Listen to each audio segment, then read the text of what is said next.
Hi, my name is Terry Good and I'm with the International Motocross Museum. The purpose of this video is to do a brief walk around of a 1977 RC500 Honda. And this particular bike, the one right behind me there, was ridden, it's the very bike that was ridden by Jim Pomeroy to the very first American to win a Moto at the US Grand Prix at Carlsbad. I happened to be there that day and it was a fantastic day and it was just an amazing race. So there's a lot of cool features about this bike. It was ahead of its time for sure, and many consider it probably the best open class bike ever of the 70s. Before we get into the video, check out this cool hat I'm wearing. Let's see, there it is. That's of this bike. We have a few of them left in our gift shop. They were made in the USA just for the IMM, and each image that you see of that bike has about 15,000 stitches in it. So it's incredibly detailed. It's a cool piece of memorabilia. It attracts a lot of attention actually when you wear it. So I think we have about 10 of them left in stock, and so go to the International Motocross Museum website, click on the gift shop and check it out. And if you like this video, please subscribe to it, because we're going to do these videos of all our bikes. We have about 130 factory works bikes in our collection, and I know an awful lot about all of them, so I'm going to share all this with you guys. If you hit the subscribe button, you'll get notified in advance when these things come out. The other thing is, please hit the thumbs up button. What do they call it, a like? So like it. Anyway, let's check out this fantastic Honda that's right behind me. Okay, here we have a 1977 RC500 Honda. This particular bike was ridden by Jim Pomeroy. He rode it at the US Grand Prix. That's where it really made all its history. And then after that, he did ride some 500 Nationals, and then he did the 1977 Trans AMA series with it. I interviewed Jim a long time ago, along with Marty Smith actually, about the 77 RC500s, and both of them said by far this was the best Honda they had ever ridden. And we're going to do a deep dive on this, as I've said, and I'll include all their comments and what they thought of the bike. It's probably everybody's favorite factory 500 Honda from the 70s, and it's not mine, but it's still very cool. It is a Type 2, and so the Type 2s, the reason the Type 2 is based on the engine design, and so let's check that out. The Type 2s were in 1976 and 1977 only, and what designated a Type 2 from any other design was the holes drilled through the cylinder fins. I don't know if you can see it right there, where you could put a wrench down through those holes in each fin to get at the nut that's holding the cylinder to the cases. That's what makes it a Type 2. Okay, so there's the engine, a really nice shot of that engine.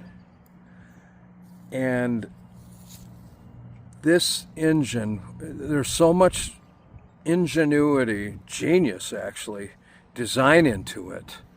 And I'll cover a few of the things right here.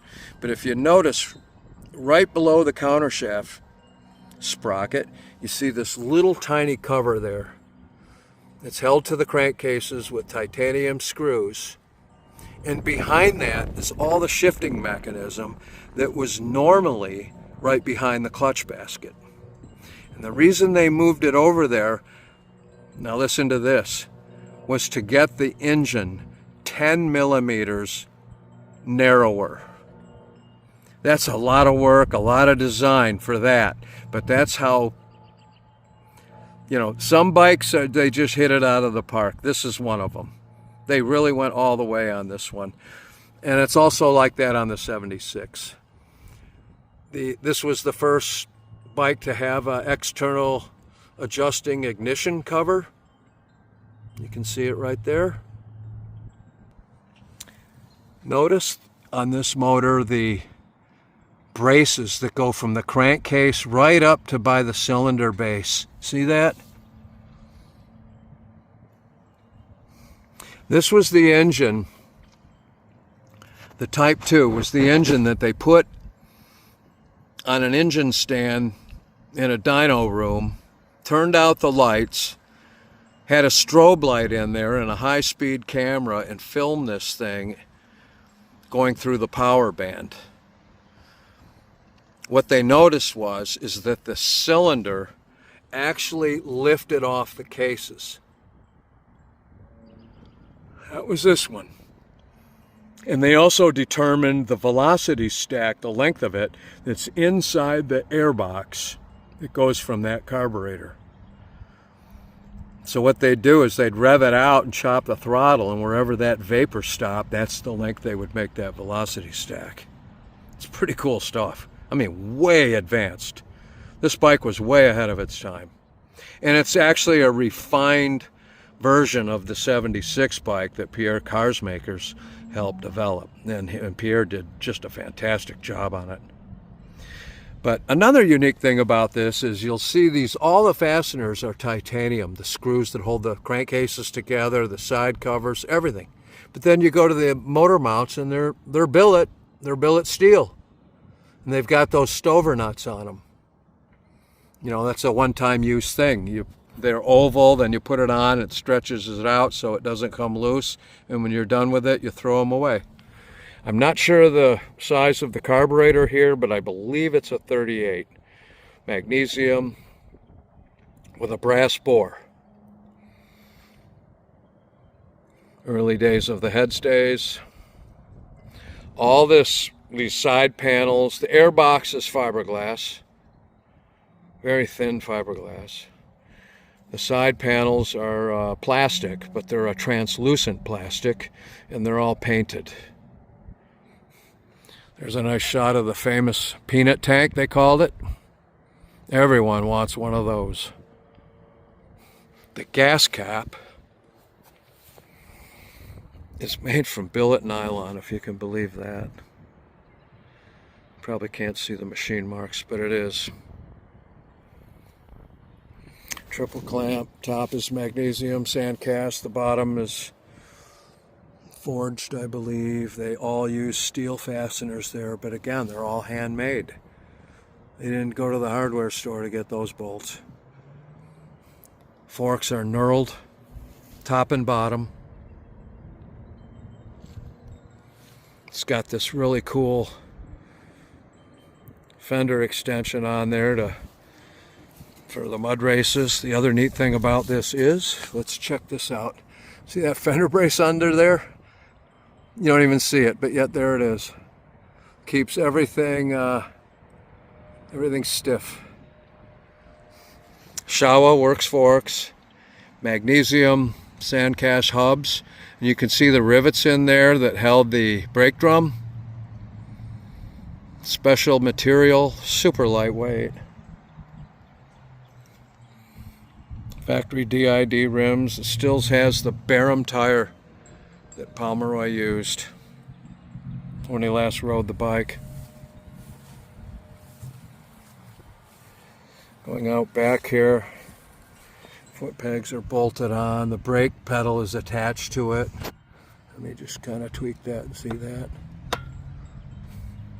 Brake cable for a little better feel. That was the idea behind the cable. Heim joints for the, so there's no stiction anywhere throughout the suspension travel.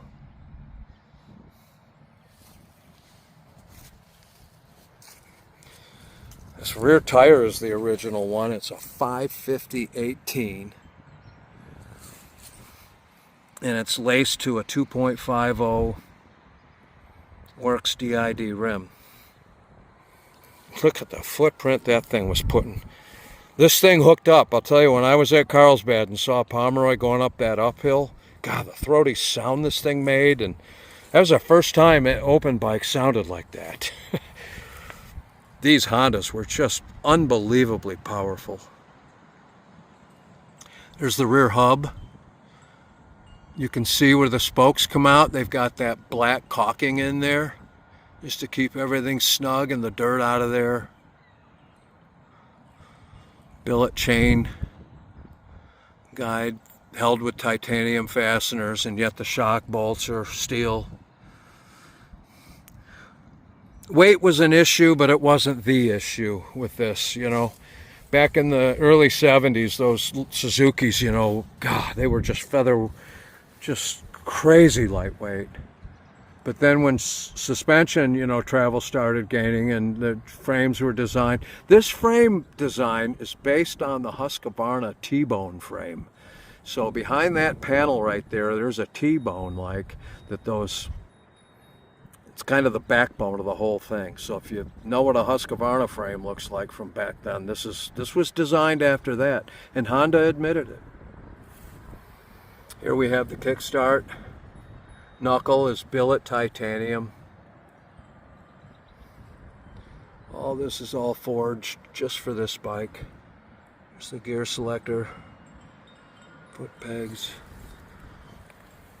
Look at the bracing for that swing arm. That strap aluminum that goes around there to reduce the flex. Pomeroy had his own special shocks. He'd actually carry them with him on the plane.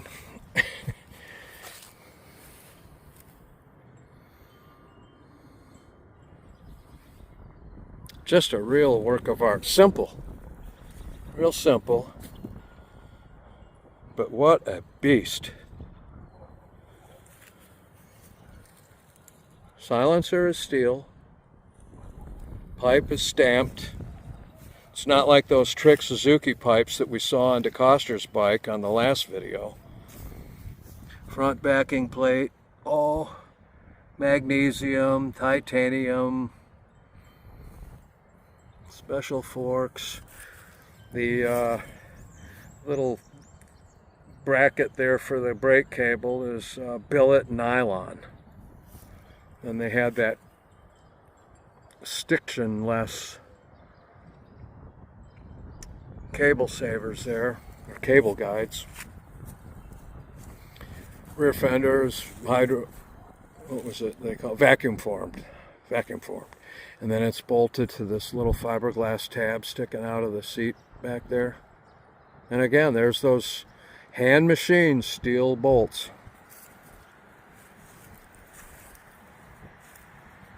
Just an incredible motorcycle. When you hear the comments that Marty Smith and Pomeroy said about it, they couldn't say enough good things about this bike. So there it is again. Oh, before I sign off here, go over to, make sure you watch on Wednesday nights, Joe Abate's Motocross Q&A. And watch it on YouTube. He's got a YouTube channel out there. He's trying to build it up just like we're trying to build ours. But watch it on that. Give him the credit on there. So he does a really good job. Joe is a great friend of ours. And you never know. He may end up working here. That's the plan. And but check him out. Support him in any way you can. So thanks for watching this, and we'll see you on the next one.